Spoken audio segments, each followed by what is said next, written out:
Hey YouTube, just a little segment that I forgot to film earlier on when I was working on the car, so I'll treat you to a nice view of my 850 whilst I record this. Just quickly wanted to say exactly which models this video is going to cover. Basically, it will cover petrol models between 1999 model year right to the end of production in 2004. So that's some vehicles registered late in 1998. Will of course be 1999 model year. That said, it will not cover the 1.8 litre GDI petrol of any year, nor will it cover any of the four variants of the 1.9 TDI any model year. Petrol models before 1999, with the exception of the GDI, are very similar. The significant differences are that those do not have a cam phaser, variable valve timing at all, and the tensioner is not the mechanical setup that you will see in the video. You'll have a tensioner roller on what people normally refer to as a dog leg. It's just a simple sort of L-shaped bracket, and a hydraulic tensioner,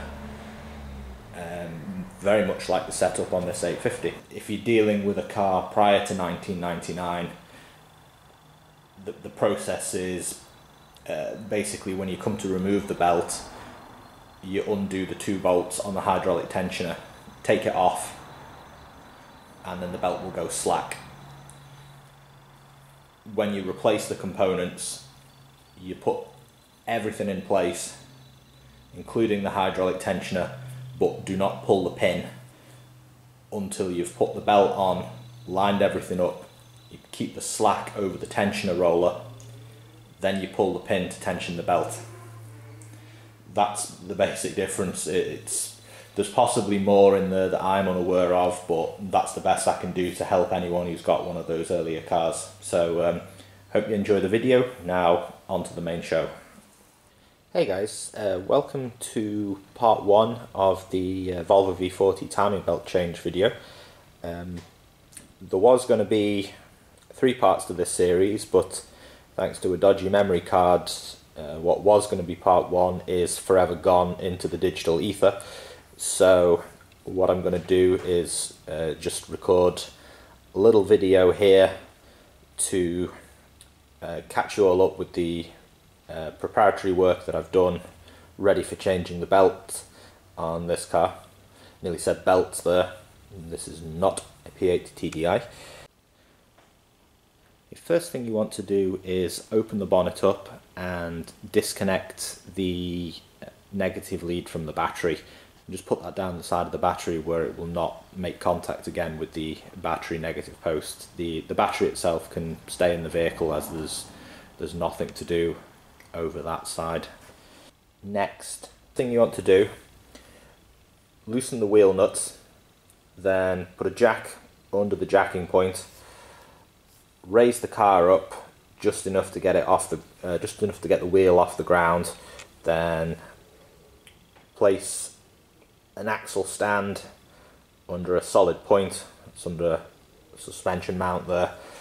Let the car down onto the stand, give it the wiggle test to make sure it's securely supported, then remove the road wheel, store it out of your way, keep the bolt somewhere safe. Then you need to go down into the wheel arch there. You can see over there there's a plastic cover that I've removed from there that was held in place with I think it was 3 screws. I think it was about one there, and there's another one buried behind the wheel arch liner and behind what I think is the evap canister. Okay, after you've removed the plastic guard, what you want to do is remove that little plastic guard, which fits, sorry for the shaky camera work, it fits just behind the balancer there, and there's two bolts that hold that onto the car. They go from right to left, as you see in that image there. That will allow you to just slip the timing belt on and off. The good news is the balancer can stay put. If anyone watching has seen my videos on the P80 TDI timing belt change and knows how difficult the balancers on that car are to deal with, you'll know how glad I am that that can stay there this time around. Okay, after you've removed the small guard around the timing belt, what you want to do is place a small jack, such as a bottle jack like I've used, underneath the engine. You want to put a good piece of wood, be able to just make it out there, between the jack and the sump, the oil pan, so that you don't put too much pressure on one spot, because you'll punch straight through that pan because it's only a soft aluminium alloy. And then just raise the engine just enough that you see it start to lift. You don't need to, you're not trying to lift it out of the engine bay. It's just enough to take the weight, so that you'll be able to take this side mount off here when the time comes. Next thing you want to do is go underneath the vehicle, and there's a plastic guard that runs the full width of the car. That covers the underneath of the radiator. That's held on with a combination of small bolts and some plastic clips that help, I think, retain it into part of the frame or the subframe of the car. May want to get some replacement clips as well. So I think I managed to break about half of the ones that I took off. They were pretty brittle.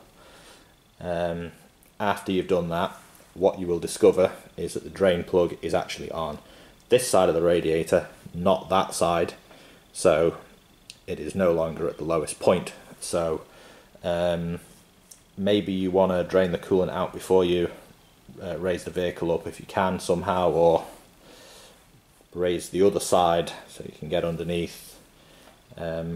What I did to get around it is actually just pulled off the lower hose, which is over on that far side there, and if you hold your arm in place just enough, for just enough time, you can get coolant all the way up your sleeve, which is not fun.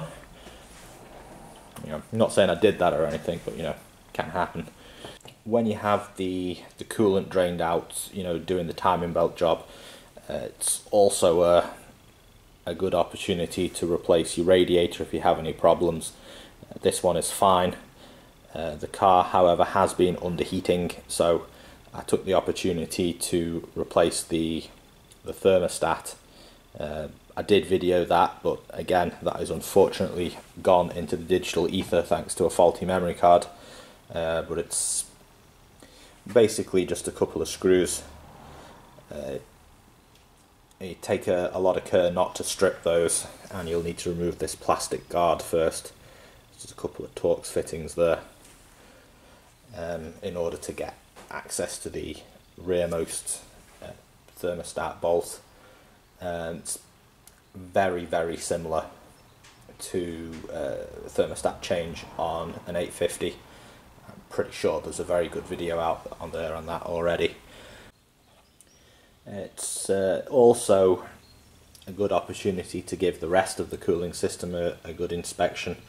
Of course, you've got your top hose here, lower hose down there, which runs back over the gearbox there. Something of note for later on, I don't know if you can make it out on the camera down there, that red plug down there that should be in the middle of the frame is a bleeder valve, which is on the lower hose. After you get the reservoir as full as you can, you need to open up that valve, and you'll hear the air hissing out, and a little bit of coolant will start to come out. When that happens, just tighten that up gently. Don't crank down on it, because it's a plastic thread going into rubber, so it won't take much force. and if you tighten it too much you'll cause a leak, and then you'll just have to top off the reservoir again when you're finished. There's your 2 heater core hoses at the back there, and also not a bad time to check that for leaks and replace if necessary. So I think that covers everything I've done up to this point.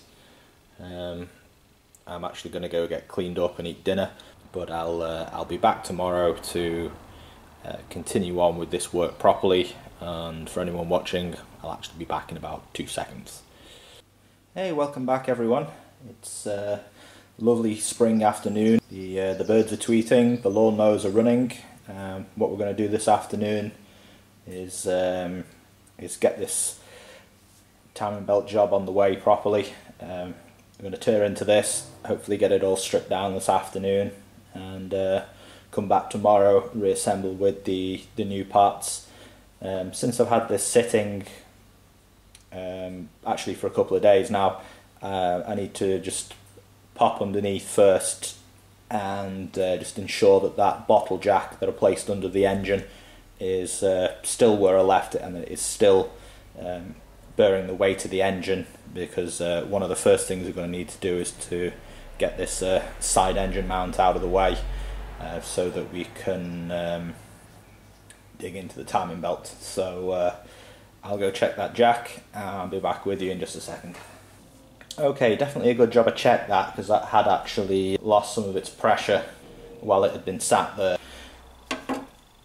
Okay, first thing we're going to need to do is remove the auxiliary or serpentine belt. Got in here, that is forgotten now, it's a 14mm spanner, but it is much longer than your typical spanner, or wrench if you prefer. There isn't enough clearance between the tensioner and the frame of the car to get a socket and a bar, or a socket and a ratchet in there. So you either have to get a longer spanner like this one, or use a cheater on a regular spanner, as to steal a phrase from a famous Volvo YouTuber. I do know this tool is correct, because I have had this belt on and off when I replaced the alternator a few years ago. So if you're not familiar with the way the belt is routed, I'd advise you to either draw yourself a little diagram, or take a picture with your camera or phone or something, or there'll be a bit of head scratching later on. So let's weasel this in there. Rotate towards the front of the car, and then do your best to slip the belt off somewhere.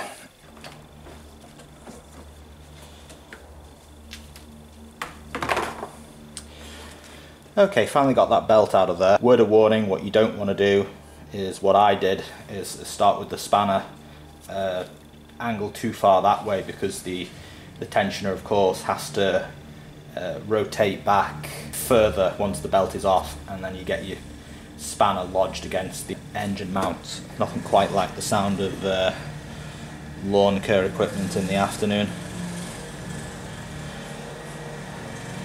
Ah, lovely. Tell you what, there's one of my long-standing YouTube subscriptions.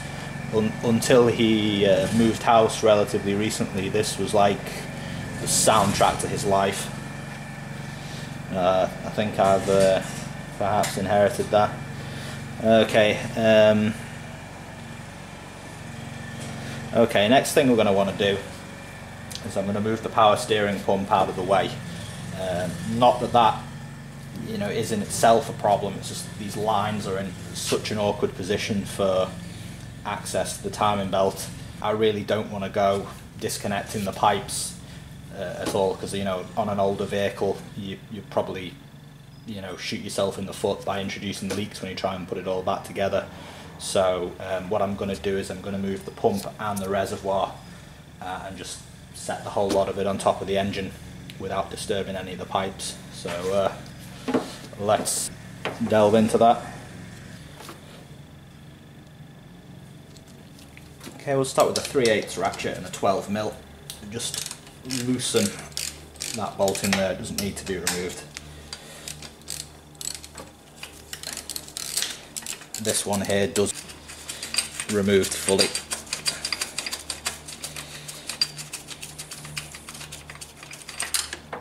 And drop down onto the floor like so. Okay, so slacken that slightly more.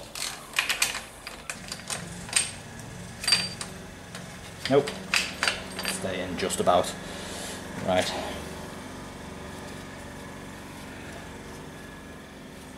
Okay, next thing, there's actually a series of bolts that are accessible through the holes in the steering pulley if you rotate it round. I think there's 3 from what I can see. We'll delve into that and we'll find out. In fact, actually no, let's loosen that reservoir first.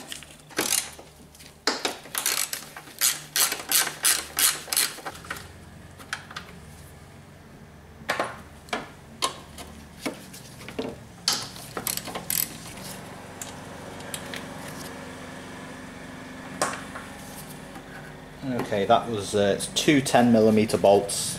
I need just a 3/8 ratchet and a fairly decent sized extension. Weren't very tight. Okay, 3 bolts in there. I think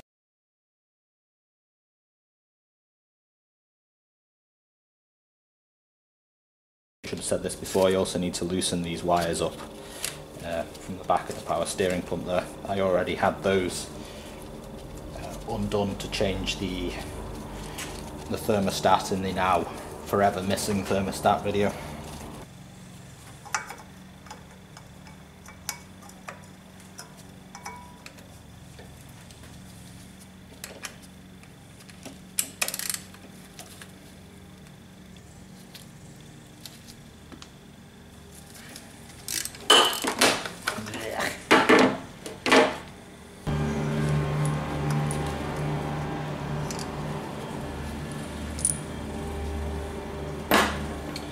Okay, they're actually 12mm. There's one there.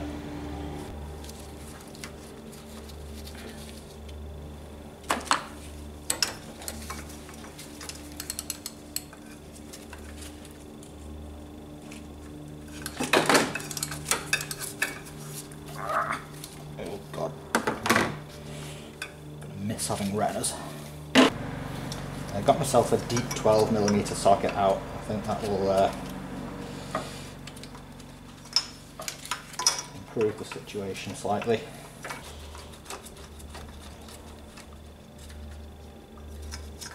Yay.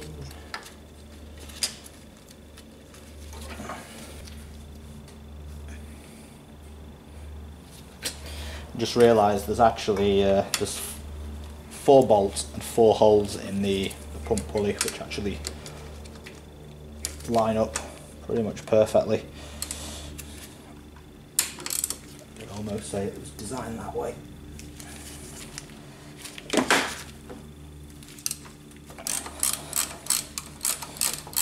There's a drinking game for you. Take a shot every time I knock that light off.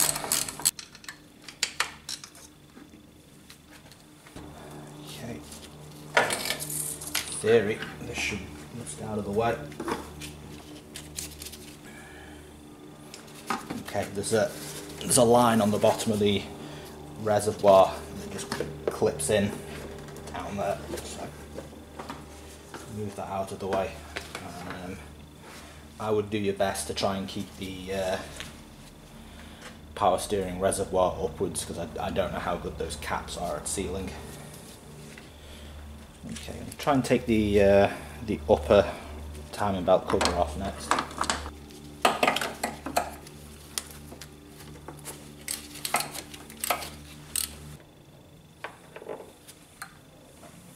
Okay, so that's one 10mm bolt down there. That should lift out. Okay, next up we're going to take this side engine mount off. I'll start with it's a 15. A small extension and a breaker bar.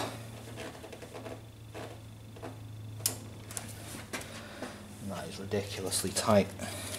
I'm going to change tactics slightly for a deep 15 on a bar.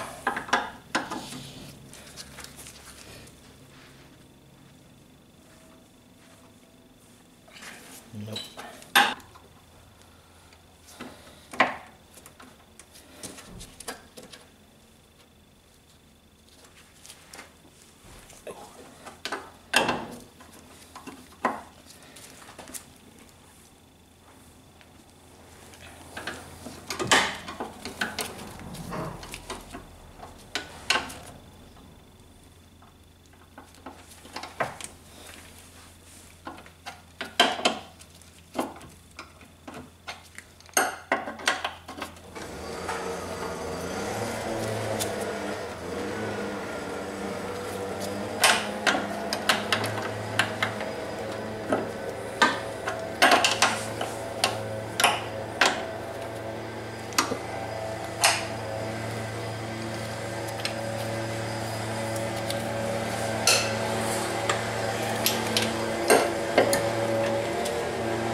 They're pretty tight.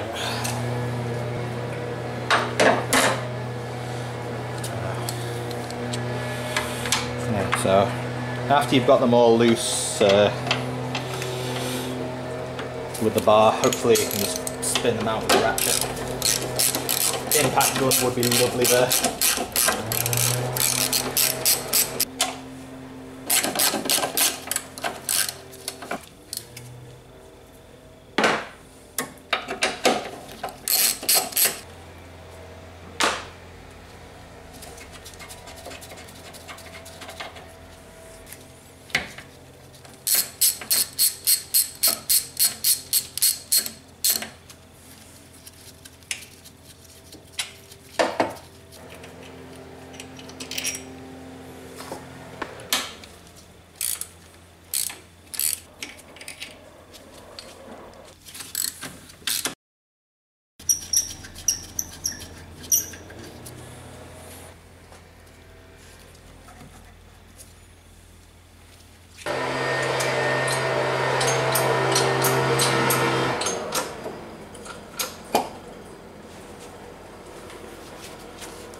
Okay, as you saw then, I just had to nip down below, just put a little bit of extra support under the engine.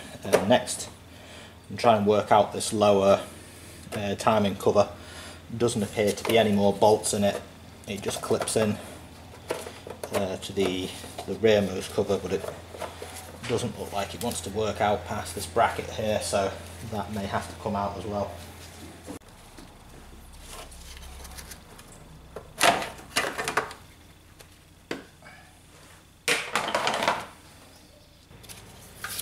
Okay, as you saw there, you can just about get that cover out without removing the bracket, but I'm going to take this out anyway because it's going to greatly improve access to the water pump.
Okay, so that was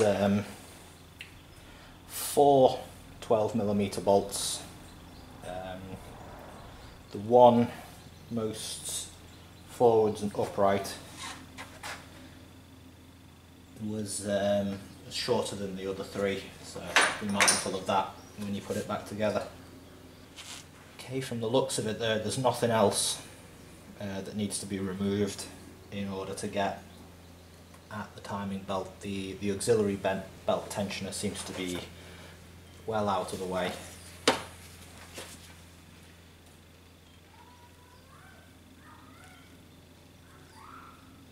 The most awkward part there of getting the belt in place will be sort of sneaking the belt around the crank at the bottom. Not too bad. So the belt has been done once on this car for sure. I'll have a quick look at the parts when we get them off, see what's what.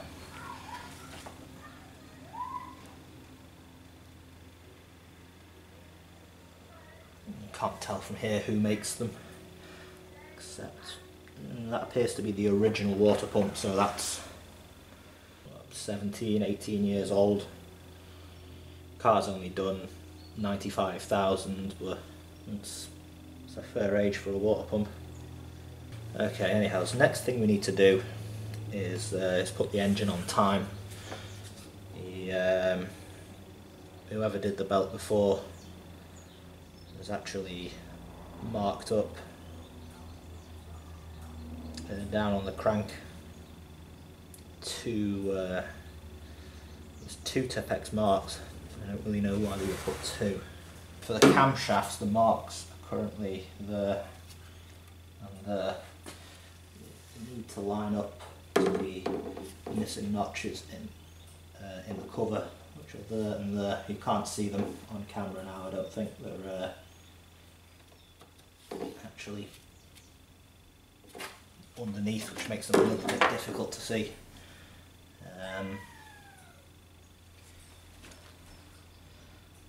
After I've got the engine on time, I'll bring the camera over here and I'll try and show you what's what, or if not, I will show you first thing before installing the new belt and tensioning it. It's a pretty good opportunity at this point to have a look for oil leaks around the camshafts and take care of any leaking cam seals or the crank seal. So far as I can see on here, everything looks dry.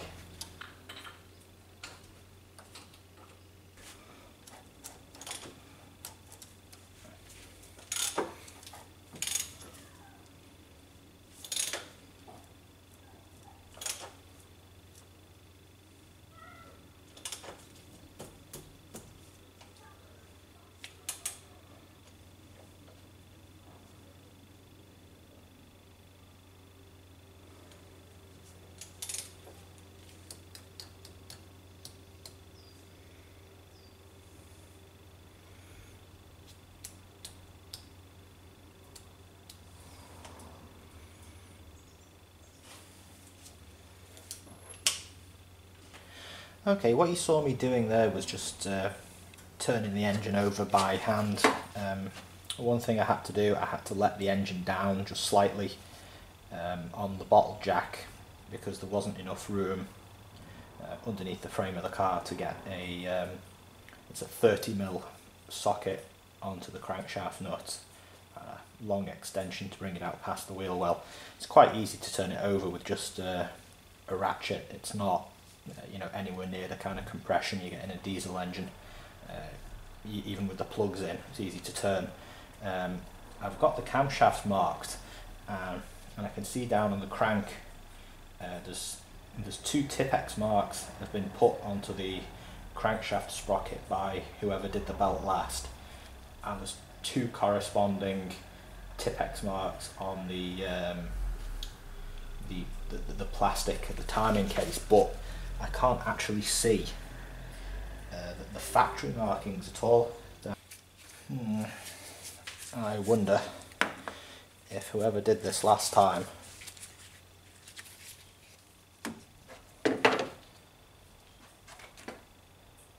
had it one turn out. I'm going to wind it round completely until these marks come up again and recheck the crank, see what we get.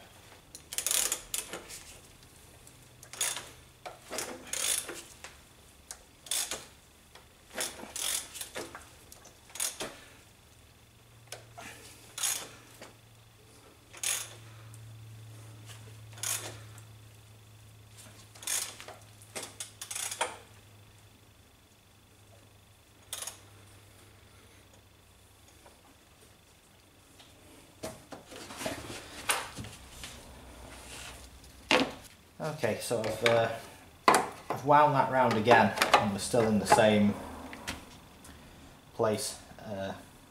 Struggling almost to explain my thinking on that. I think I'm getting lost into the thinking I was having when I had trouble doing the belts on my S40. It was hard to find the marks on the injection pump because that goes at half speed, but you know, obviously not the case here. And I think what I'm going to do is I'm going to get some brake cleaner, have a spray around down there, trying to make sure everything's clean. And just an FYI here, don't ever spray brake clean onto rubber that you intend to reuse. I mean, this belt's coming off and going in the bin, so it doesn't matter if it gets this all over it, but don't spray it on your new belt.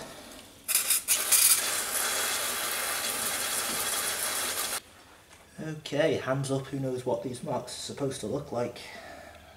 Okay, I'm going to have to go and consult the internet. I will be back with you. Well folks, as promised, here's me back from the future to do my best to explain the timing marks. For the camshafts, I think if you can see there, you can just about make out a little notch missing underneath of the timing cover, and there's a very faint mark below it on the camshaft sprocket.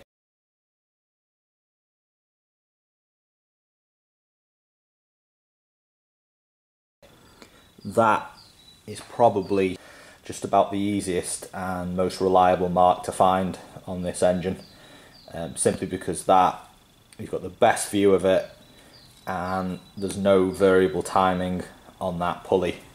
If you look at the camshaft on this side, that has actually moved off its mark, as you can see there.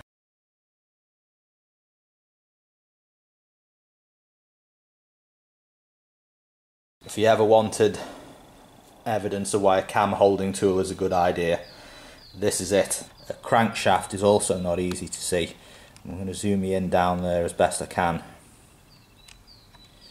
As you can see, there's the two white Tipex marks on the engine there, and you can see one and kind of remnants of one marks on the crankshaft sprocket corresponding with it. The factory mark is actually just off to the left there. The tooth on the crankshaft sprocket to the left of the Tipex marks, you can just about see there's a little notch out of the end of it. The one to the right that sort of has half a Tipex mark on it does also have that notch in it. It's not very clear in the viewfinder. I'm not quite sure what this is going to be like when it comes out, but you can see that piece of metal there that comes down, and then it sort of twists to the right as it comes towards the crankshaft sprocket. That is the point you're supposed to align to, and those two teeth in the crankshaft sprocket are supposed to be one either side of that metal mark.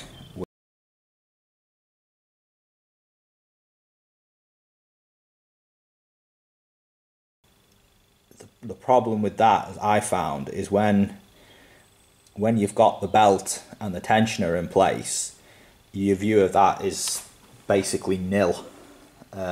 So I understand completely why whoever was in here before me put those 2 marks there, because you have to have a reference point to know that that hasn't moved, that you can actually see while the belt is on, so you can set the timing, and then once you've fitted the belt, wound the engine over, you have to be able to confirm it's back where it's supposed to be. So the way I think I would advise you to go about it is set the mark on the left hand cam there, that's the exhaust cam. Make sure that mark on the sprocket is nicely centered with the notch on the cover. Once that mark's online, I would then try and verify that this one is online, which it should be, and then looking down to the crank, it's going to be very difficult to verify the factory mark. Do the best you can. I would probably have ended up making my own marks if they weren't there already. I think this may in fact be a good encouragement to actually pull the balancer off when you're doing this job, but kind of committed at this stage, and it's not coming off at this point. I would then also get the proper cam locking tool, fit that between the 2 sprockets there, so that this right hand cam, the intake cam, doesn't kind of kick that way under spring pressure, because it's now going to be necessary to kind of hold that back as you fit the belt, which is going to be awkward. Okay, I've double checked that the timing marks are correct. In the meantime, what I'm going to do is finish putting this all, finish taking this all apart, and I will show you the timing marks in the second video, or better yet, I will actually edit that part of the video before this, so you can see it real time. Right, so what I'm going to do now is proceed with removing the rest of the old components. The first thing to do is take the tensioner off. That's going to be a 12mm.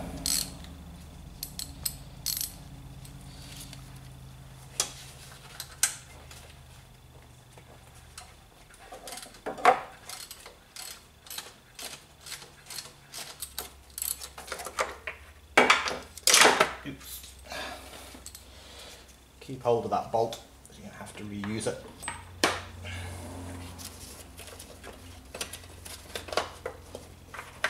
Let's have a look at the old tensioner. It's metal. I don't know if that's supposed to be a 2011 date stamp or not.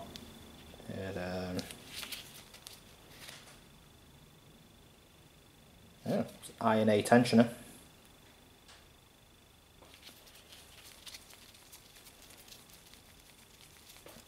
Bearing in it is still really good. I just think the car it's an 02 model. It was registered late in 01. I think the belt was done after like 10 years, so yeah, 2011. So I got at least a belt and a tensioner last time around. Just take the belt off. That is a Deco belt. That's in good condition. No sign of any deterioration, especially considering that is it's 10 years old near enough. Now that feels a bit loose, I've got some play in it. Okay, deep 12mm. Take the idler off.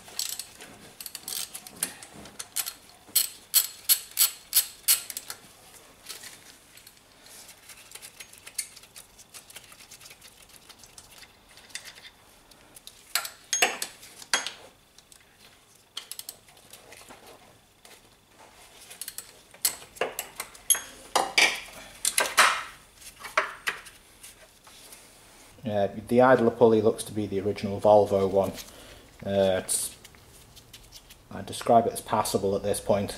Its bearing's a little bit loose. Ideally, of course, that should have been replaced with the belt and the tensioner, but it obviously wasn't. Let's have a look at the water pump.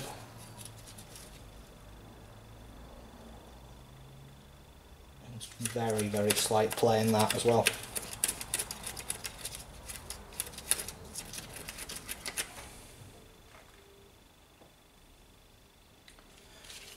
Get that removed next.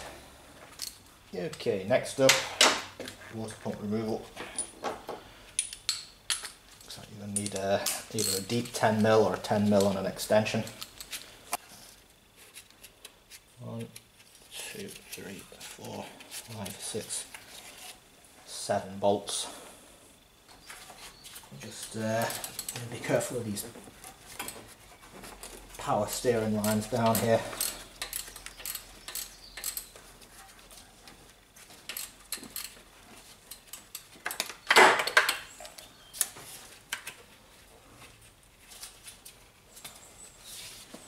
Said it before, said it again. One day I'm going to treat myself to a car with a chain-driven engine. I'll position the old catch pan underneath the water pump because it will probably start leaking a bit soon. Well, that's about as well positioned as it's going to get. Some of it will probably end up on the floor.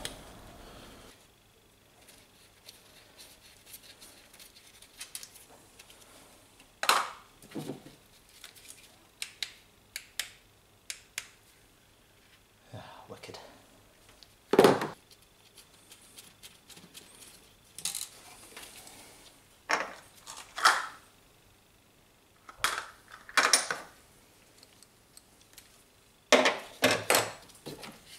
that another try.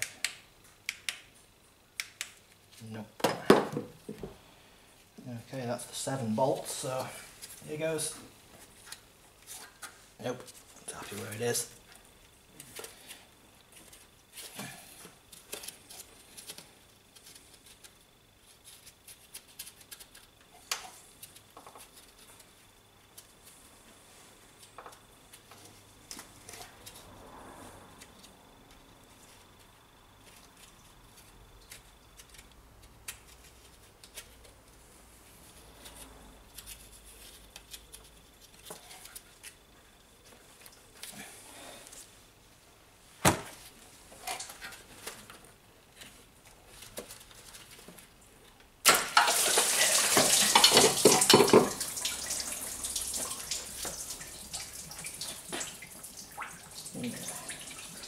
All over the floor.